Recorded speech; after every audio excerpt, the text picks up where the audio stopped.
Thank you. So we're going to change this whole thing from listening to the smart guys to listen to the ordinary folks. So I don't have a lot of statistics and numbers and any fancy things like that, but I'm going to talk about succession. And so on the title it says sustainable succession. So succession, according to the dictionary, means the action or process of inheriting a title, office, or property. Sustainable is a word that we've heard a number of times today. Actually works very well in my talk today, because it means sustainability consists of fulfilling the needs of current generations without compromising the needs of future generations, while ensuring a balance between economic growth, environmental care, and social well-being. With every succession plan, there's a story. And every story is going to be different. I bet every one of you either is in the middle of this or thinking about it will know that exactly what I'm talking about. My story is when I grew up in a dairy farm in Langley, BC. And I left school at a very young age. I'm not telling you how young, but very young. And I worked with my dad on a dairy farm, and during that time, there was no succession plan. There was no talk about succession. In fact, we'll see. We'll just see. So at 16, I looked around and I said, I don't see any future here. And so I left, got into a vehicle and just started driving. And I just roamed from job to job. And in those days, the economic climate was like today. You want another job, you just quit and find another one. That was not an issue. In the early 70s, jobs were rampant, and I worked in a welding shop, and I worked at a helicopter service industry. I did construction for a while, and I just moved from place to place. And one day, I woke up in Hamilton, Ontario. And there I got into the trucking business. Not in the trucking business, I drove truck, so which I actually really enjoyed. And that turned into a long distance hauling job, and eventually I met my wife, and who lived in Thunder Bay, Ontario. And after a couple of years, I moved up there, and her family decided to, they were potato farmers, they decided to move to a place called Taber, Alberta. First question I asked, why would you move to Taber, Alberta? Like, really? But I went along, we bought a semi, and I moved all their equipment and furniture and everything over. And in time, I looked around, I said, I kind of like this place, so I'm staying. And that turned into a career, actually. I joined partnership with the Yitma brothers, for those who know who they are, and my brother-in-laws. And we farmed together for 14 years, and the farm grew, and Alberta, southern Alberta grew. At the time, there was one potato processor in Lethbridge and one chip factory in Calgary, and they just started a new one in Taber. So there was just 3 plants, that's all there was. But the potato industry was doing well.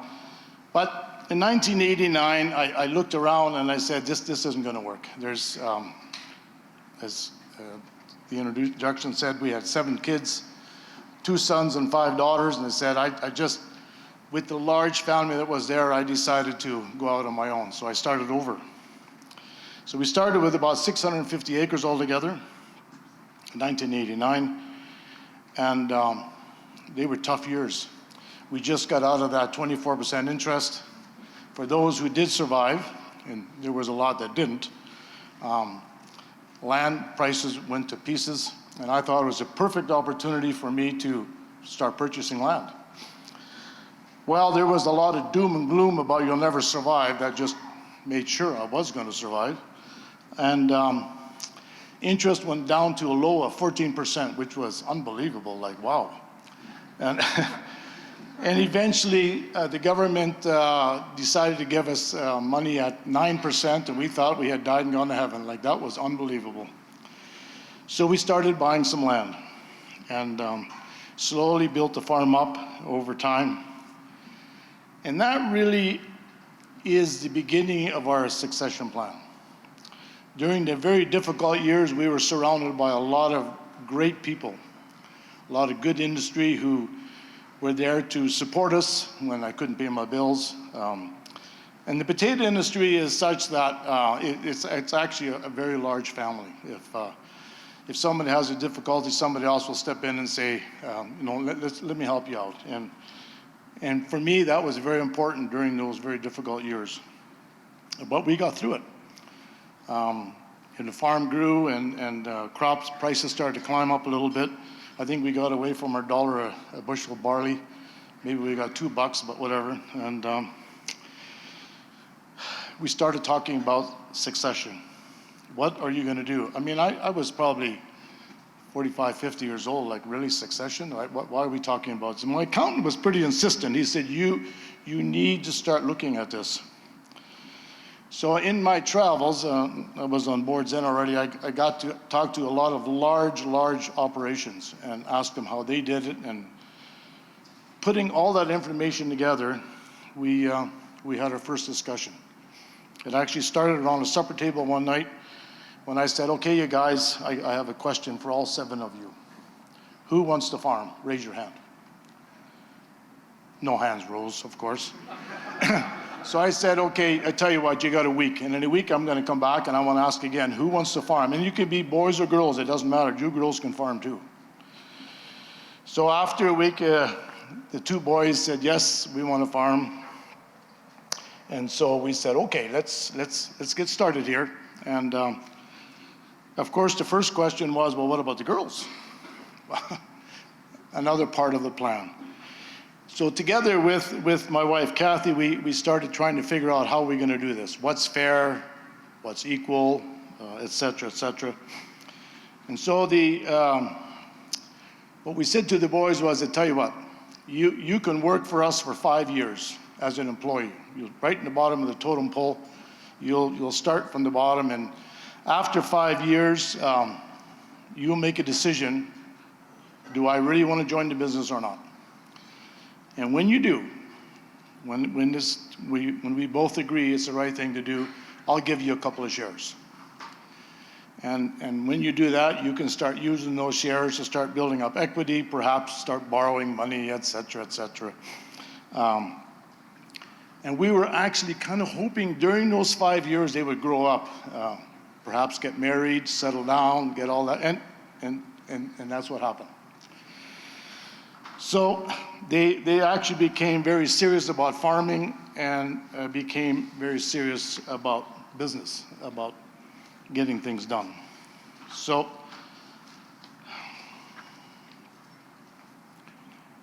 when we got to that area, we had to sit down and look at our operation and said, until now, actually, the business was run from our kitchen, like most farms. My wife did the books, so we sat down at the kitchen table, and that's when people came over to our house. They always came to the house, so it was mom and dad's farm. And I had to find a way to get out of that. And so we decided to build an office. We didn't really need an office, but I wanted to send the signal to the business around us, but also to our family and my sons that this was serious business. It wasn't mom and dad's operation anymore. It was a corporation. They also started their own corporations. And so we run the 4 corporations under a JV in order to make it a little simpler. And things were going very well. We sold them a little bit of land to each one of them, and it did well. Then we came to the unforeseen challenges. So the plan's in place. We foresee the boys would take over the farm, and eventually we would go on holidays and take life easy. And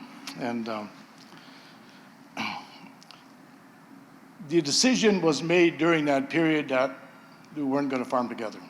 The farm needed to split. That was a very difficult challenge, especially when you envision this corporation coming together, everybody farming together, Economically, it was a wise thing, but it just wasn't going to work. And so we started trying to figure out how do you do that. During this time, my wife passed away, so it made it very difficult for me to say, so what do I do now? Like, you know. But I guess I mention this because the plan was there. We never had to change anything because the plan was there. And there was a lot of discussion about that plan, and I didn't say that earlier, but the best thing, the thing that we found so important was that we kept talking about it with the whole family, by the way. Because even though the girls weren't farming, they are part of the family. And so we knew they weren't going to farm, but we didn't feel like, okay, you're not farming, so out. You know, they needed to be part of the conversation, not of the decision process, but of just informing them what was happening. And every once in a while, there'd be another discussion, and we kept talking about it and kept talking about it.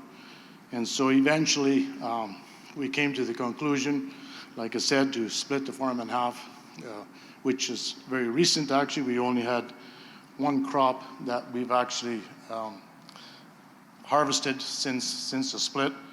And so that is a lengthy, difficult process. But with a plan in place, it can be done. And as long as you keep your eye on the ball, and every once in a while, that office we built with that fancy board room, we'd sit around that table, and you're not father and sons or family, you're businessmen. And we just kept hammering that home. This is business. How are we going to do this?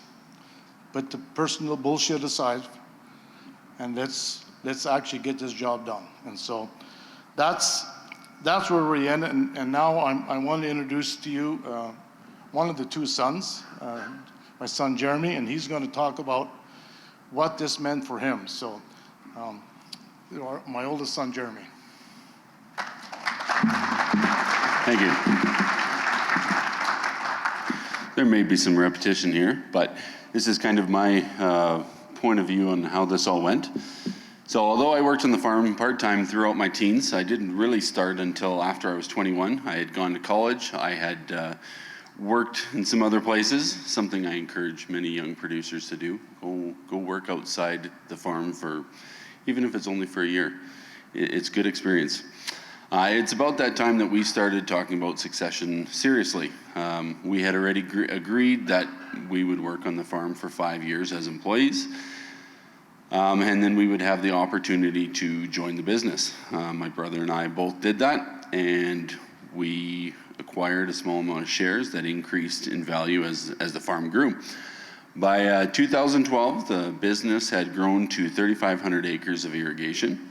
And with the help of our accountant and some other people who gave us advice, we decided that my brother and I should start our own companies and work together with my parents' companies as a joint venture.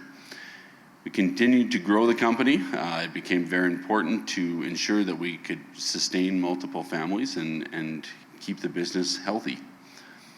After we started our own companies, we consulted experts, accountants, lawyer, and attended many seminars and educated ourselves on the best way to facilitate this process.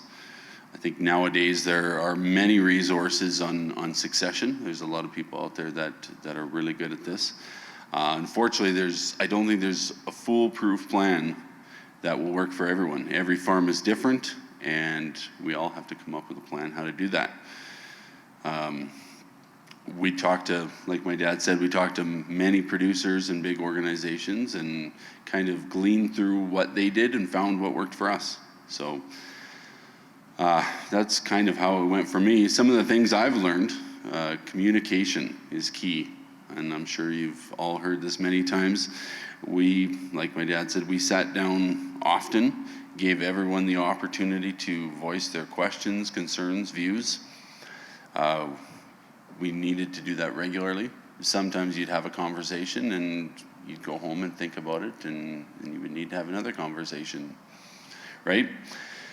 So some of these conversations, I feel, should be held with everyone. There was my sisters involved, and later in life, spouses.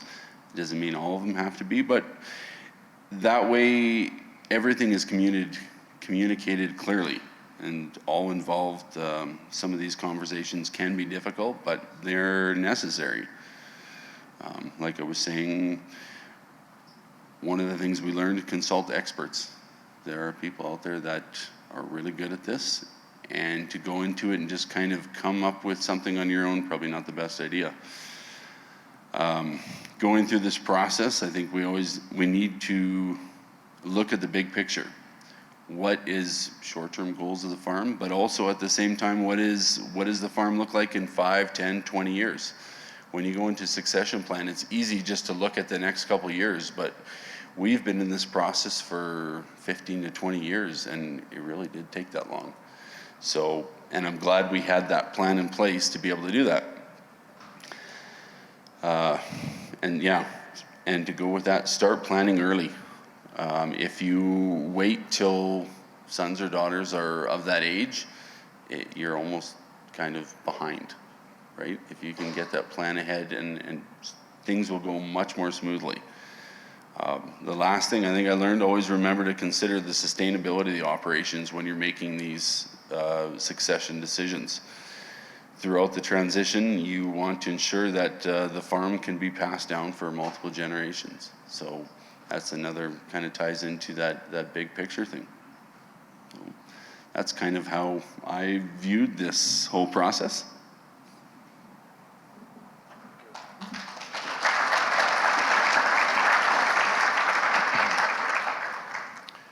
I'm going to conclude then with everything you had here today to say, just like Jeremy said, it's probably a 20-year process.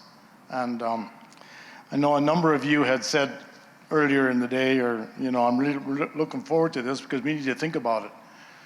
And I might say to you, you're actually too late. But it's never too late, I guess. You just need to get going. Consult your lawyer and your accountant and make sure they're part of that process. The farm's still being farmed with both my sons. I'm pretty proud of those guys. And, they can achieve their goals, and yet the family stays intact. And that's every bit as important as the business itself.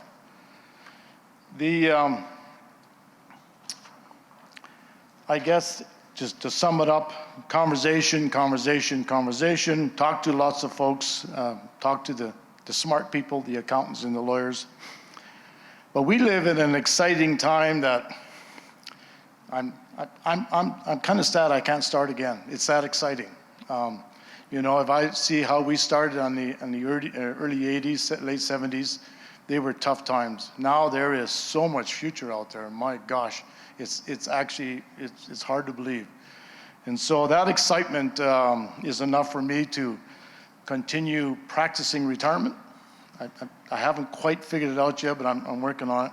But the boys are going to do the farming. So with that, I'm pretty happy. Thank you.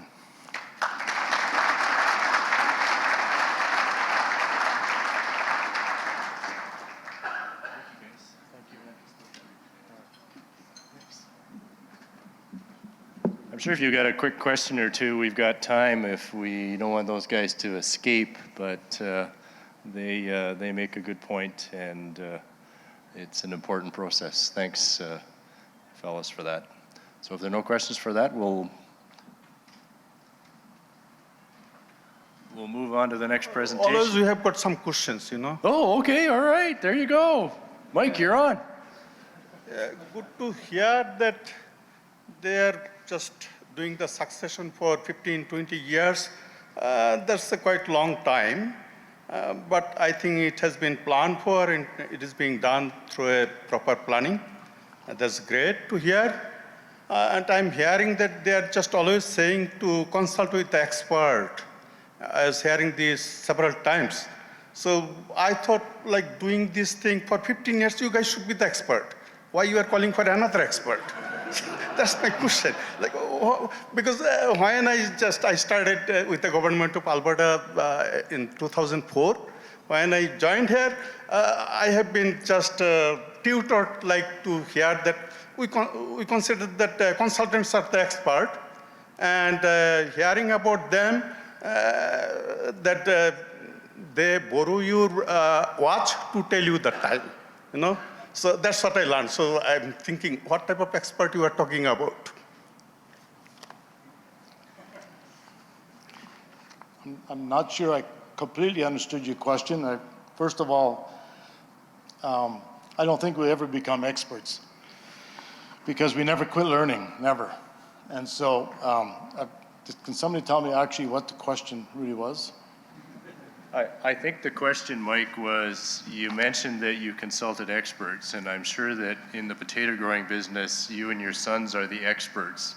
But when it came to how you manage a succession plan within the confines of the Canadian tax system and all of those other things in terms of succession dealing with daughters and sons and all that, Nilu, you might have needed somebody else who had been there before, or at least understood your options. Okay. I think that was the question. All right, good enough, thank you. So what I did is in my travels in different areas of Canada, United States, I talked to farms, even much larger farms, and asked them how they did it and how they were doing it and what went right and what went wrong. So I tried to benefit from others who have done it before me. They might not be experts, but they already did it. And many say, look, we did this, but that didn't work. Don't do that. And so I think it's something we as farmers do all the time. If we see somebody's crop failure, we might actually go out there and see what he did and make sure we don't do it next time. I hope anyway. And so we are in every changing time. And as far as the economics is concerned, I relied on the accountants. I didn't try to figure that out. That's why they get paid the big bucks.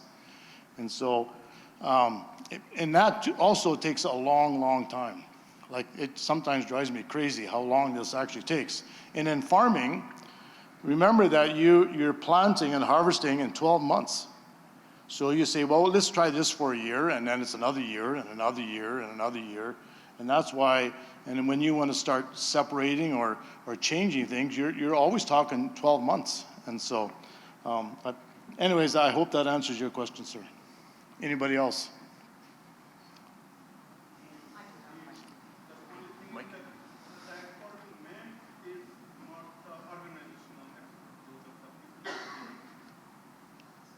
Okay.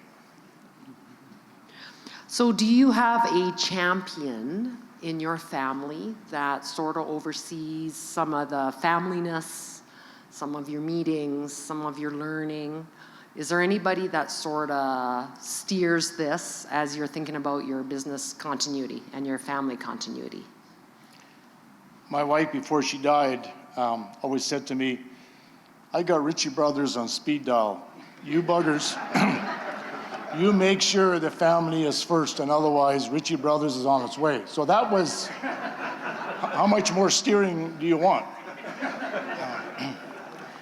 As things changed, though, of course, you know, my kids, they grew up. So I still can talk to them about kids, but they're over 40 years old. So, and so they have gained enough wisdom of their own, and they have their own children, so they're beginning to understand family, the importance of family more all the time. So I'm able to slowly back out, enjoy my life with my new wife Irene over there, and I hope that answers your question. Anybody else?